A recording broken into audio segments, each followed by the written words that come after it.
All right, so homework 28 is on vectors, kind of moving away from polar coordinates a little bit, but I mean, there are some things that are similar, but again, I don't remember if we did vectors or not in AP Pre-Calc.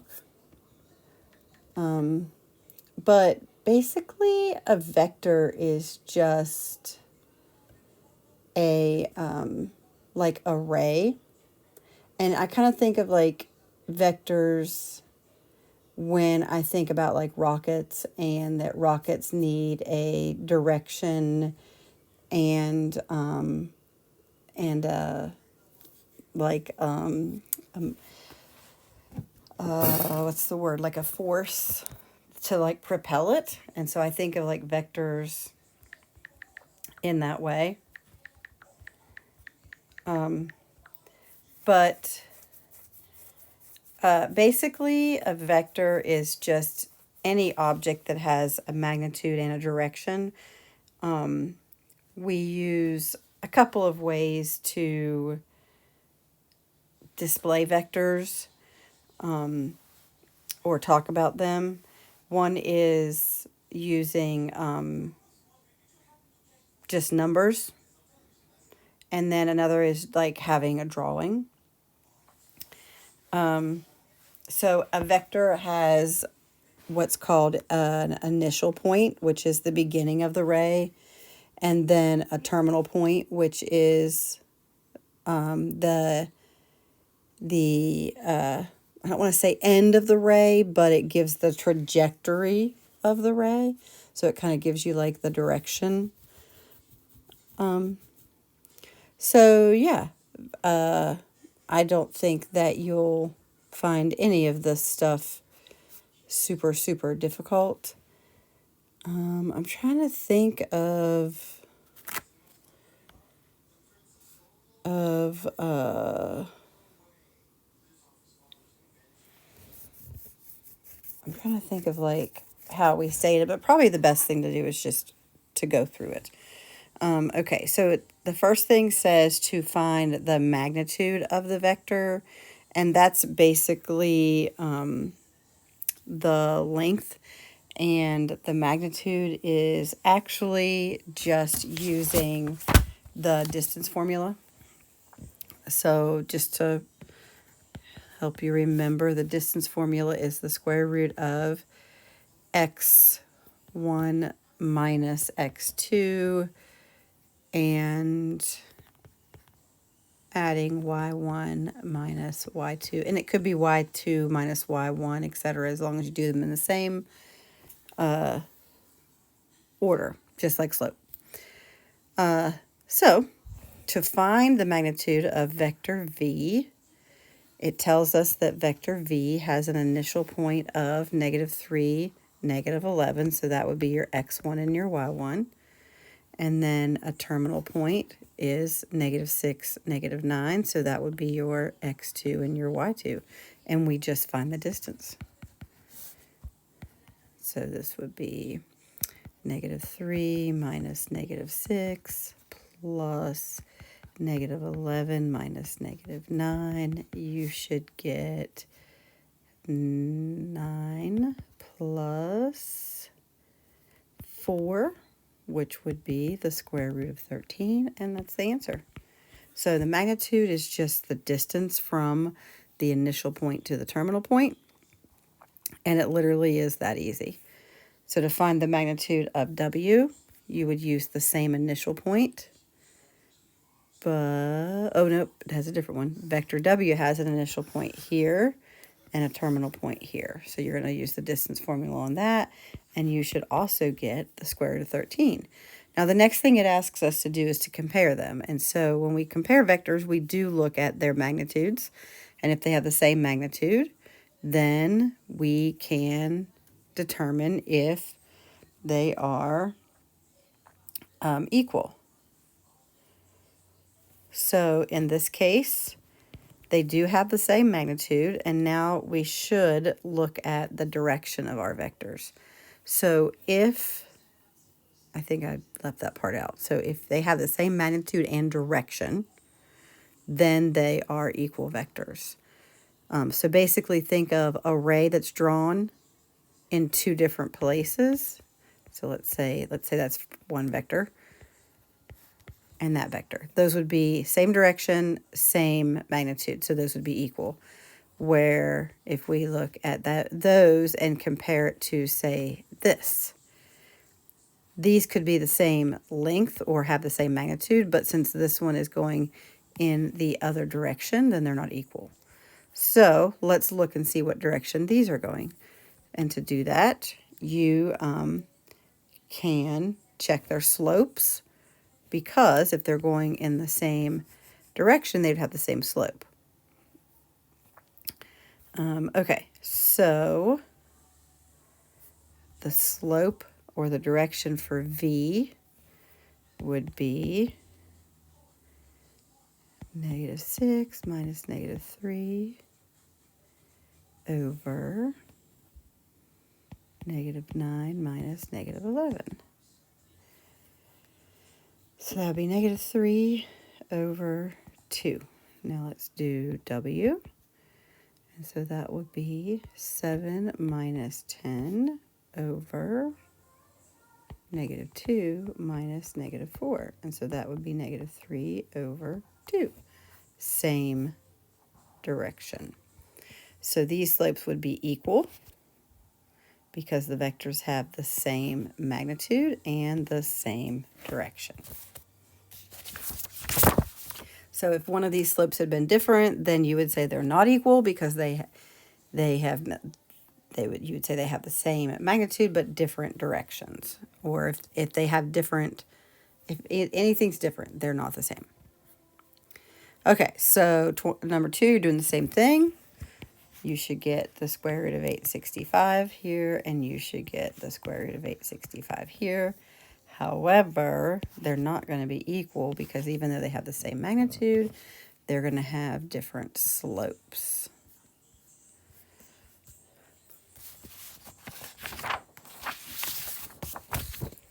Number 3, you should get 13 here and 51 here. And so these you can immediately say that they are not equal because they have different magnitudes. Okay, so now we're going to talk about adding and subtracting vectors. So one thing that is similar to polar coordinates is here. Let's say we're looking at, we're looking at this vector here, and it's going down and to the right in this direction. The vector negative W would go in the same direction but the opposite side. So this is 1, 1, 2, 3, 1, 1, 2, 3. So that would be negative W, just an FYI. Okay, so what it's asking us to do is sketch a vector that would be a result of taking V, which is this vector here, and subtracting W, which is this vector. And it says we're going to do that by placing the initial point of negative W at the terminal point of V. So when we add and subtract vectors, we start with whatever one. We're starting here. Then you carry on the motion from the end of the one that you started with. So we would need to do this vector, but we would need to start it here. So just imagine taking this vector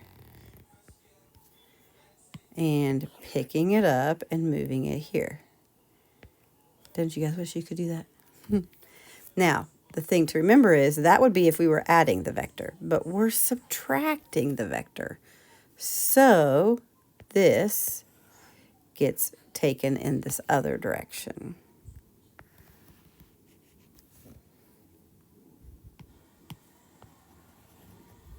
Okay, so we ended V here, started W here, so this is our minus W.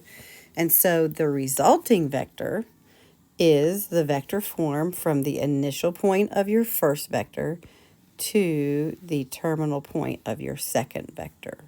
So this would be V minus W.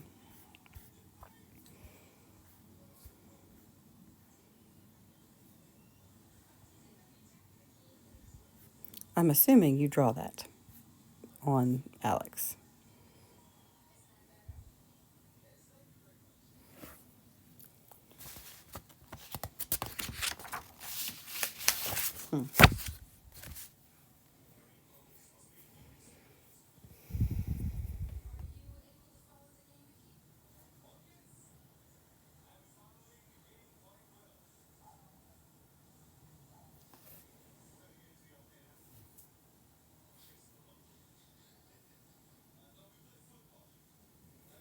I've never seen this done before. I keep saying that with this stuff. I've never seen this done before.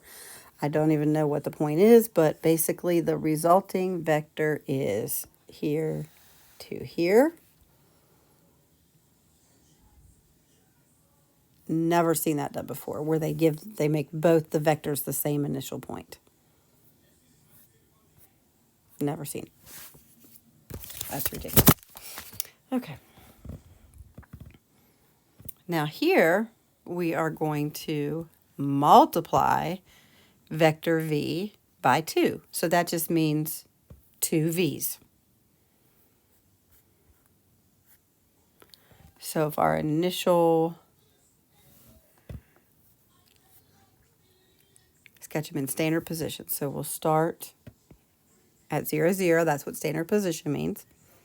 Vector v is up 1, 2, 3 over 1, 2. So 1, 2, 1, 2, 3 over 2.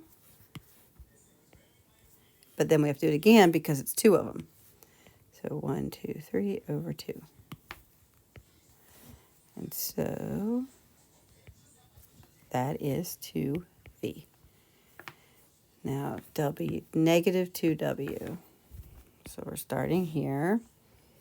So w is down 1 over 2. But I would need to go up 1, left 2. So up 1, left 2. And then up 1, left 2. And that would be negative 2w.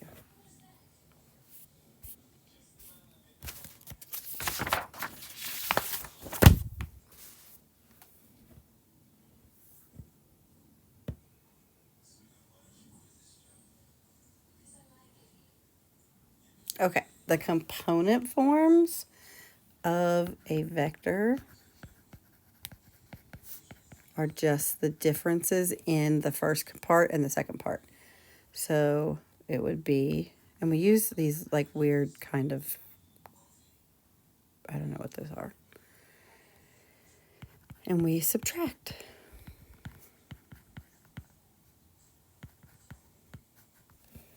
And so for the component form of v, we would start here, negative 4 minus negative 2, which gives us negative 2. And then for y, 8 minus 6, which gives us 2.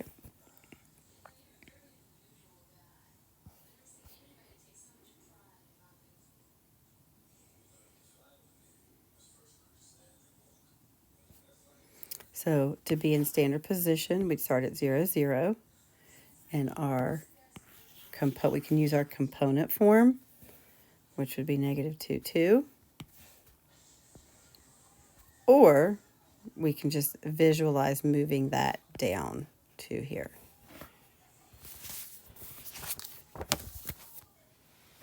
Component form here, subtract your x's, subtract your y's. Component form here, subtract your x's, subtract your y's. Okay, component form here, subtract your x's, subtract your y's. If v is placed with an initial point at negative 16, negative 10, what would be the terminal point? And so you use these values. So to go starting here and to go that far means I would take negative 16 plus negative 89, and I get negative 105. And starting at negative 10, moving negative 23 means I would be at negative, 33.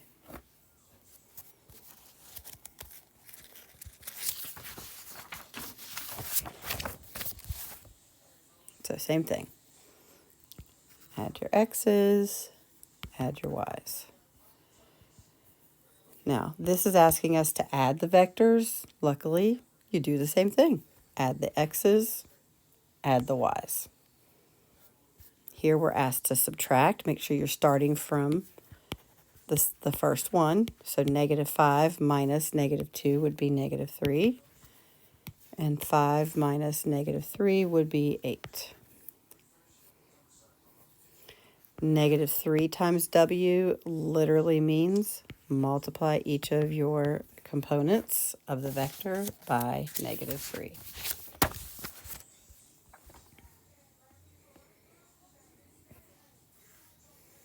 Here we're just multiplying them by negative 1/4.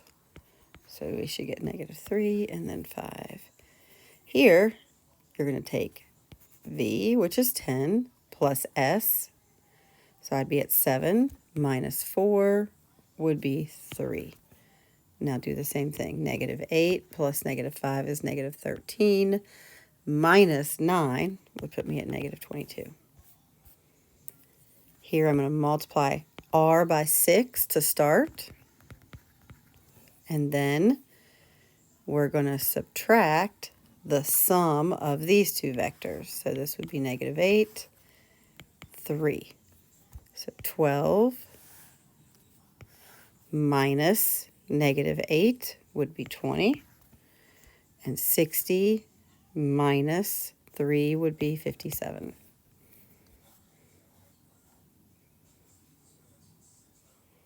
Okay, to find the unit vector,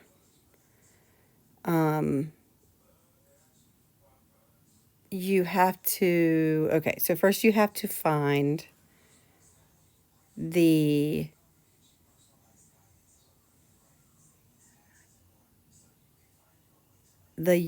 unit, the number you have to divide by. It's like the unit, the base unit, for lack of a better word, I guess. To do that, we take the square root of 5 squared plus 12 squared. And so that would be the square root of 25 plus 144. Square root of 169 is 13.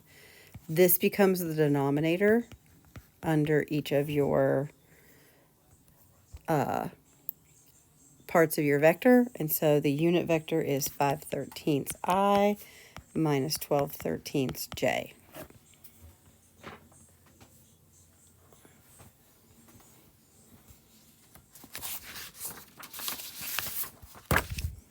So you're going to do the same thing here.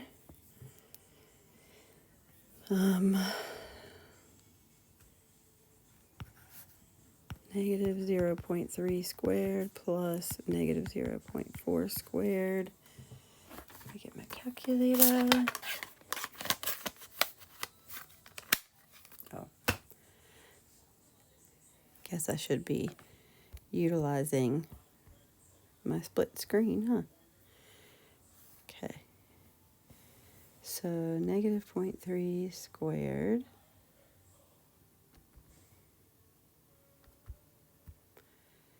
plus 0.4 squared. I don't really need the squares because we know that when we square something it becomes positive. And then we do the square root of that. So 0.5 is our component here. And so negative 0.3 divided by 0.5, negative 0.6. Oh.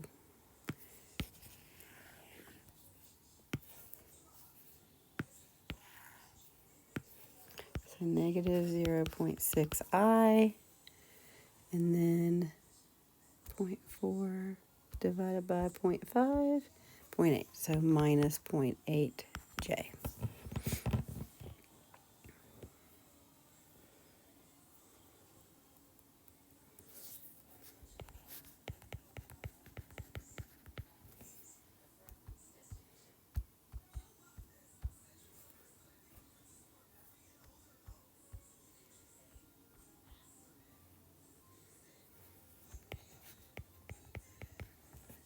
Seriously? Okay, so I have no idea what the factors of this are. Make sure that's right. Yeah. I should have started with 4. Duh. Okay, so 2 square root of 13. Square root of 113.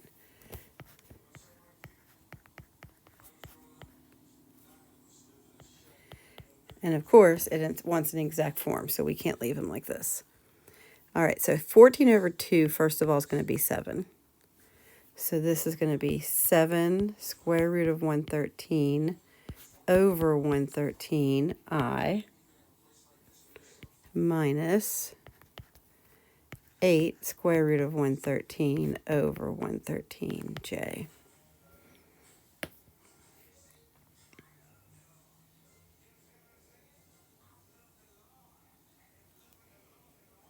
Okay.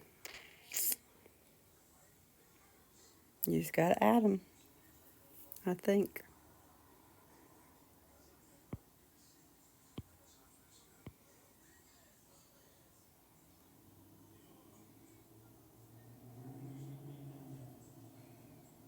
Yeah. So negative 10i minus 2j. Here we're subtracting, so it'd be negative 9.5i plus 9j. Same here, multiply by 6 first. So 7.4 times 6, 44.4. 5.1 times 6, 30.6. Multiply this one by 4, 12.4, 44. Add your components. So negative 12.4 plus 44.4. I don't know why I added. 44.4 is our first one. And then we're subtracting negative 12.4. So 56.8. Negative 30.6 minus 44. Negative 74.6j. So that was pretty painless.